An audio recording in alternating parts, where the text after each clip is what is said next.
afternoon and evening, ladies and gentlemen. My name is Zachary Nolan. Carter Nolan is behind the camera. And sometimes beside him. Who knows? It varies. Very rarely. Unless you're having to plug it in because it's terrible. Yeah. So, Jets lose 3-0 to the Edmonton Oilers.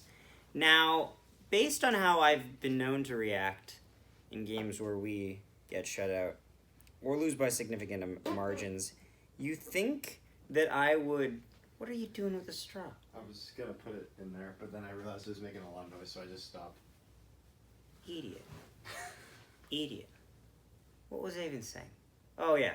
So, like, if you guys are wondering, like, yeah, I can't be too down about this, but, like, usually I get really upset about games like this, and I'm disappointed, but honestly, like, just like how any parent reacts to a kid that just didn't achieve, but looked like they were trying for some of it, I'm not angry, I'm just really disappointed about it. So Jets are back at home, which seems to be a common trend that I do not like. We are on the road for a bunch, then we come home and lose. Like, it seems like it happens a lot, which is weird because, like, home ice advantage shouldn't matter, but, you know, or home ice disadvantage, I guess, in this case, because we're one of the best road teams in the league, which is kind of irrelevant when you think about how many teams actually have fans, but anyway, so we're back at home. So this is just a couple rundown before we go in. Stanley is back in the lineup because Ville Heinola is out of the lineup. Yeah, that makes sense because Stanley just overall, while Heinola will have a much higher ceiling than Stanley has the more experience-based, especially nowadays, because it's experience matters a lot more, especially in the early comings of one's career. And Stanley's been able to play more regularly in the roster, and I think Heinola's real starting to his rookie season really starts next year, I would say. Even though he's almost ready, but, like, there's going to be a lot more openings next year. So that's okay. Hellebuyck is in net, yep, and Mike Smith is in net. Okay. And also, the Oilers are missing Ryan Nugent-Hopkins, which is a kind of a blessing for the Jets because it really opens up a lot more options for the Jets in counterattacking, but we didn't really capitalize on that because Nugent-Hopkins is a great complementary player, usually on the McDavid line, I think, because instead they had Draisaitl playing up with McDavid. Now, I haven't watched too many Oilers games other than when they play the Jets, so I could be wrong. They could have McDavid and Draisaitl up there all the time, but it seems like Draisaitl doesn't usually. They usually try to spread those two out, just like how in a very, very obviously, not as to the same representation, but kind of like how we spread out Morrissey and Pionk. We don't have them play the same line, otherwise we have to worry for 45 whole minutes every time those two aren't on the ice together. But anyway, moving on. Actually, no, you know what? One thing I will mention, if any of you guys know, I obviously am a Jets fan. Fucking look at what you're watching. But I do like to listen to a lot of different fans' opinions on games, especially ones that are not Jets, because it really helps give a lot of different perspective. So I would say, I'm not going to put it in the description because I can't remember. I wouldn't remember to anyway, and I feel terrible. But you go search up Delayed Offside and Josh Warner, because they both cover, those are two channels that both cover Oilers game reactions. And especially Delayed Offside is pretty brief, and Josh Warner's is very in-depth. So, like, go check those out. And those guys, I think, are subscribed to our channel as well. So, like... Thank you. Community. Anyway, now back to depressing. Right. I screenshotted the lines, and it says right here in all caps, check the lines. Because the lines they had written up on the NHL app were interesting. Connor Scheifele Dubois. Okay. Kopp, Stastny, Ehlers. All right. Perreault, Lowry, Appleton, okay. Harkins, Thompson, Lewis. I'm guessing I was more confused at the top six, at the way they organized the top six, because Dubois, I thought they were trying to say we were trying to use him as a centerman, and I'm going to be honest here. Like, Dubois' been fine. He's been a fine contributor. He hasn't really excelled, and I think we've been a little tone-deaf to it in the sense of the team is winning, therefore we are incapable of losing the trade, which you know what? Based on, we'll see where everyone goes in the next few years. But like at this point, Dubois' play hasn't been outstanding. It's been respectable though. What? You know what I will say that I do like about Dubois' play is that the fear that I'd have with Laine, as much as when Laine was on, he was on fire, Dubois has been relatively consistent. So it wasn't like, what Laine are we going to see this game? It was just kind of, you already know what you were getting, you know what I mean? Mm-hmm. It's just, I just find with him being so consistent that it's easier to shuffle the lines around and stuff like that. Well, he's a lot more adaptable to different situations. Although I wish exactly, he would I wish he would excel in other true, places. yeah. But anyway, moving on to the actual game at hand. Yeah, because there's not a lot to talk about in it. Let's be honest here. I'm just gonna run through this first period pretty much. Barry takes a delay of game penalty right off the bat. I'm like, yes, okay, let's go on the power play. Come on, Appleton! Appleton immediately high sticks a guy in the face. You cannot do that. You can't do that. So we go 4-on-4 for quite a significant amount of time. And during the 4-on-4, Pullman gets a golden opportunity right in the slot. I don't know how he got that far open, for God's sakes, and does nothing with it. He puts it just right off Smith. I'm like, oh, okay, cool. Smith is obviously coming out of his net because that's the only option there, quite a bit. So he's not gaining him too much, but yeah, still, would have been nice to get a quick one there. This is one thing that I like to say. In game, like in the middle of the game, those ads they have to do, I think they do it especially on City TV, I think, is mostly they do it. Those things are the dumbest fucking announcements you ever hear because it's like, can Pamela and Megan coexist while they're both after the same killer? Find out next week on This Is Already Getting Canceled. It's the dumbest thing ever. It's so dumb because they have to use their hockey voice that hypes hockey up and they're using it for things that don't deserve the hype. Anyway, that's a side note because this game was... I don't want to say this game sucked, but it wasn't fun. It really wasn't. It was interesting to watch. It was actually a little more... Even for a 0-0 game for most of this game, it was actually an interesting watch, I will say. What do you know? It was interesting. Third line, like yes, yeah. Third line chance, yep. There's a McDavid play that gets broken up. Helly stops Yamamoto on a breakaway, which annoys me.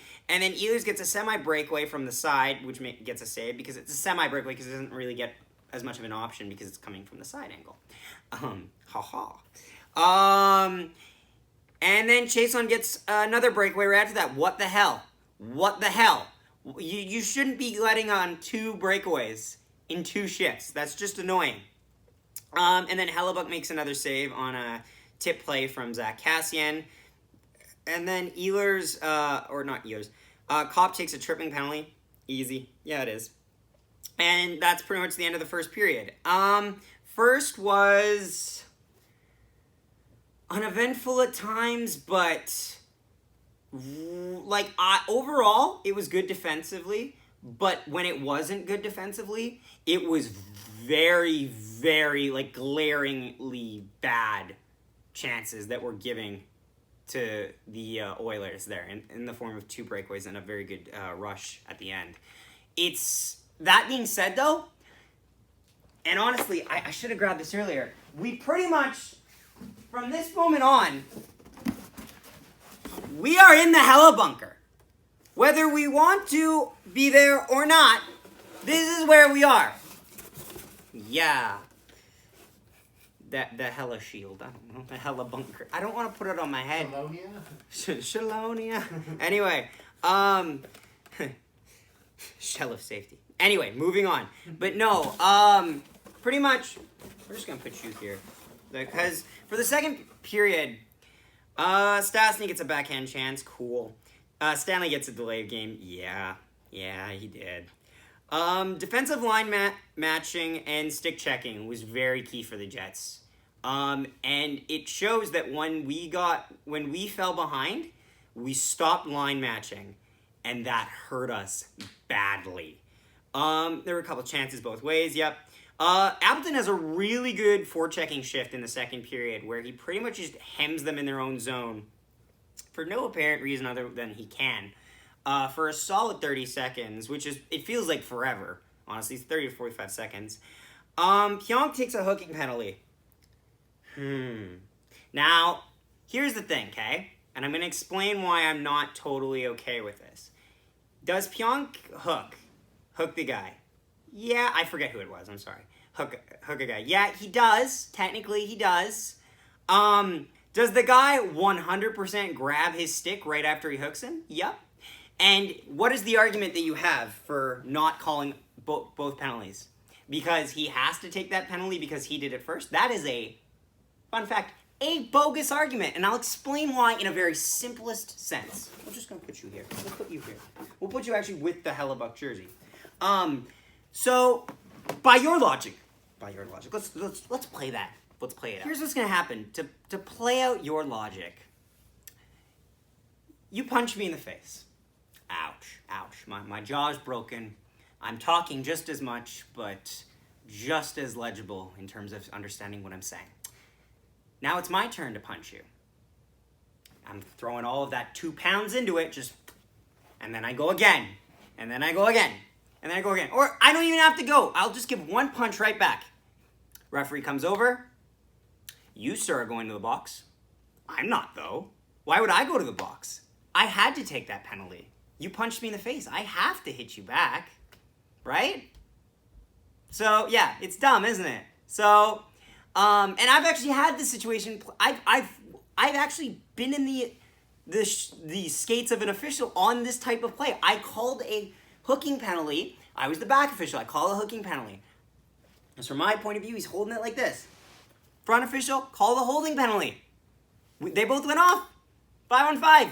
Because technically you can go 4-on-4 if you want, but really it's the same play, so 5-on-5 probably is the right one.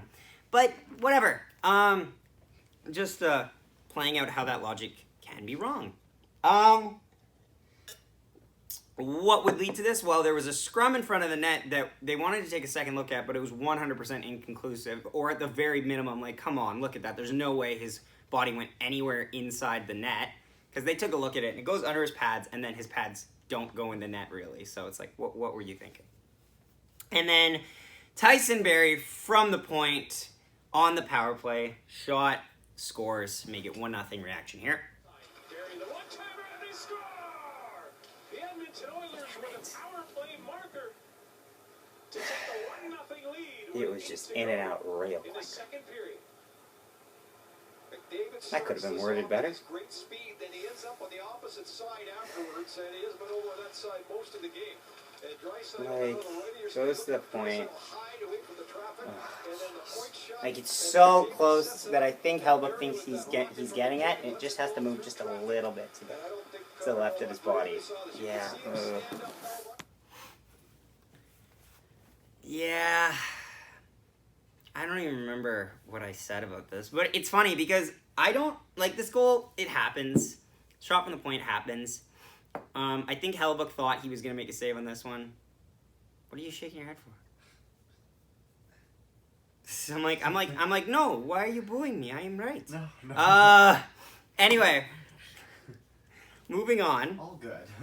Moving on. Nothing to worry about. Moving on. The problem with this goal though is it kind of broke us. Like, it kind of did. And I'll explain why. We stopped line matching because we got caught up that we needed to tie the game. We didn't want to sit around. So what happens from that is the Lowry line stopped getting matched up with the McDavid line.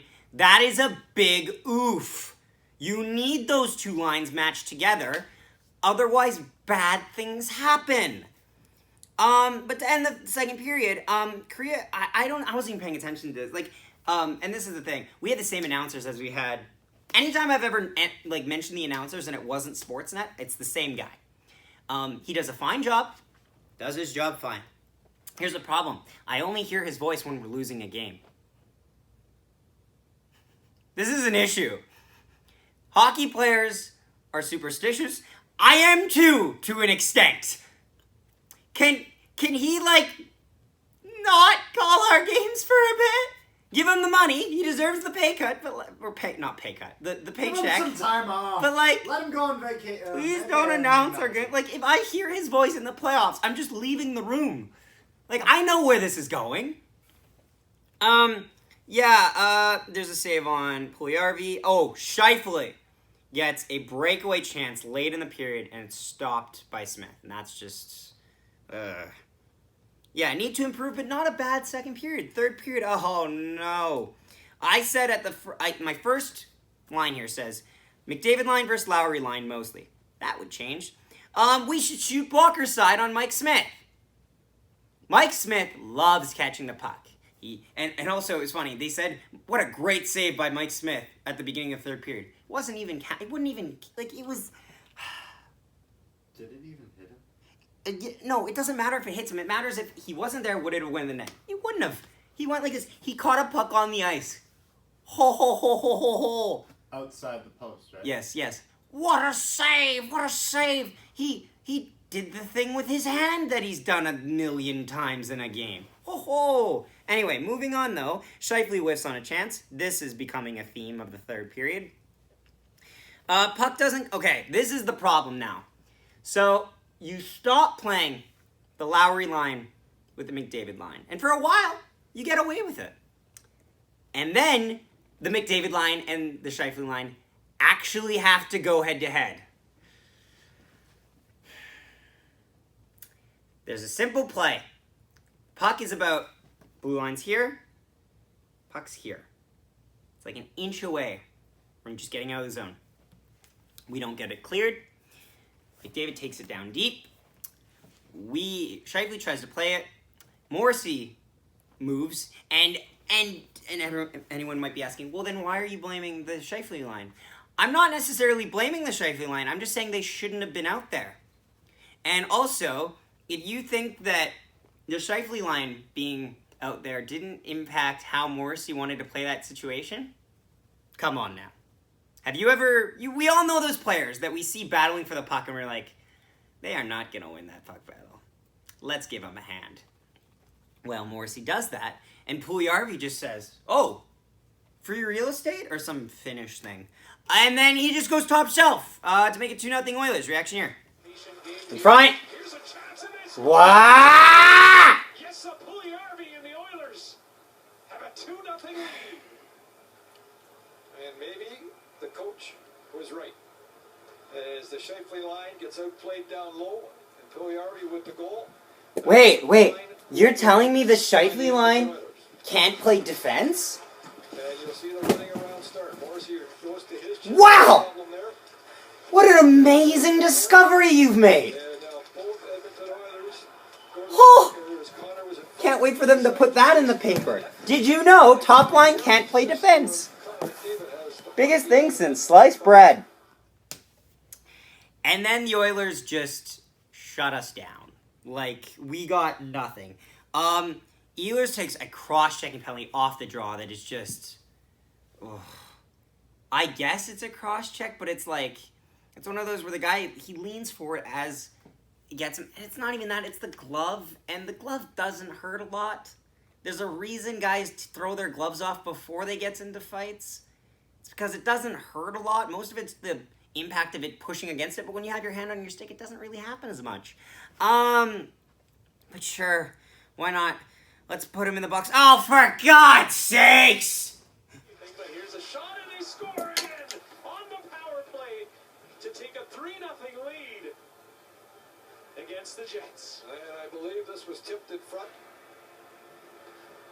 You heard Kevin talking about the point shot from Barry to open. It was tipped in front. Who cares? Well, I know one thing. Chason doesn't play fucking defenseman, so we're gonna go with that. For taking one a little bit early on power play. There is the redirect right in front of the... So Alex Chason, like he has done in quite a few games, honestly. Like, you're right here, and we don't use you, Hellebuck. I don't know why. Oh, great Hellebunker. Like, my goodness. Yeah, but Chason scores on a very, admittedly, very nice deflection. Bear gets called for the easiest holding penalty ever. Just drags him back. Pionk plays it back to Hellebuck late in the third, and Hellebuck's like, the fuck? and has it behind the net and almost loses it around, and it just results in a lot of lost time. He actually did lose possession. Yeah. He just got lucky he didn't get scored on. Scheifele misses another opportunity. Ho, ho, ho. Empty net by Winnipeg. And the announce team does a amazing job at not noticing that we have an empty net for about a minute and a half, which is amazing because all 6 Jets were in the frame, and I was like, they gonna say something? They gonna say something? Because it just inform the casual viewer, so you don't ever have someone yelling, "Too many men," because then he looks dumb and you look dumb for not telling him. Did you write down what I was saying about Connor in that last little bit? Which one? About how Connor seemed like he just wasn't ready for the puck twice. Yeah. He got 2 passes. The first one he fumbled, and the second one he just freaking missed. Yeah. So that I agree with that. I was annoyed with. There was also a timeout that we take. Didn't really result in anything. Thompson gets a tripping penalty with 13 seconds left. Why not? Why not? And even Thompson was like, what the hell? Like, dude, now? Really? Thompson trips a guy, and the guy, and I guess, yeah, and then Ehlers flies over him. And no, that's not the same as the example I gave you earlier. That guy wouldn't have even been on the ground. Yeah. And then we pretty much just let the time expire. And Smith gets the shutout. 3 stars of the game. So, honorable mention. It's funny, I actually don't, we actually played okay, but we didn't ever pressure them really properly offensively. And we changed our play style the second we fell behind, and that's why it hurt us. It was actually decently well done defensively, I will say. So, honorable mention, all things considered, Tucker Pullman. He didn't do terribly, honestly. Was he on for that second goal? Yeah, but, it wasn't on him. That was on Morrissey. And I actually liked how he was being able to stick check a lot of the time. Also, on that second goal, I was a bit annoyed with Ehlers just kind of standing there. Well, it is what it is. It's not... It's already down in the hole. But anyway, 3 would be Neil Pionk, because Pionk was doing a solid line at trying to control McDavid. 2 is Appleton, because Appleton was doing a bunch of hard forechecking when he could. Although, I will say, him taking the high sting penalty doesn't help, but I am going to ignore that given the fact that none of us scored any goals today, so it's find positives where you can. And then 1 would be Hellebuck easily, because this game probably is a lot more, especially after the first period, if he's not in the net. Overall, just... I feel like we would have had a lot more chances if we stuck to our game plan, but the thing is that as the game goes on, teams are able to adapt to it. They were able to shut us down because they knew they could shut us down. They didn't need to go balls to the walls for offensive chances because they were up 2-0 for, the second half of the third period, especially. So, yeah.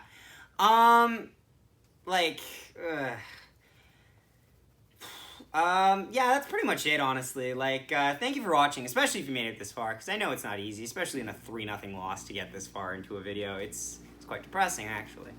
If you enjoyed watching this, please leave a like, and because it's just nice to do, and it helps spread the word because more people will see it then, statistically speaking.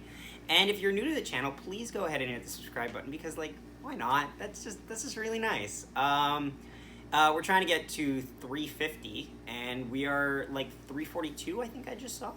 341, 342. Yeah. So thank you very much. Also, thank you to Connor Dankin, who was able to shout us out on because his community tab. Yeah, in his community chat because tab. But okay. Yeah, he did some reactions with us in them because we react to Mandalorian and stuff like that because it's just fun. And be sure to follow us on Instagram because that's where we'll tell you if anything's getting delayed or stuff like that. Thank you for watching, and we will see you next time. Good job, Mike Smith. You got a shutout.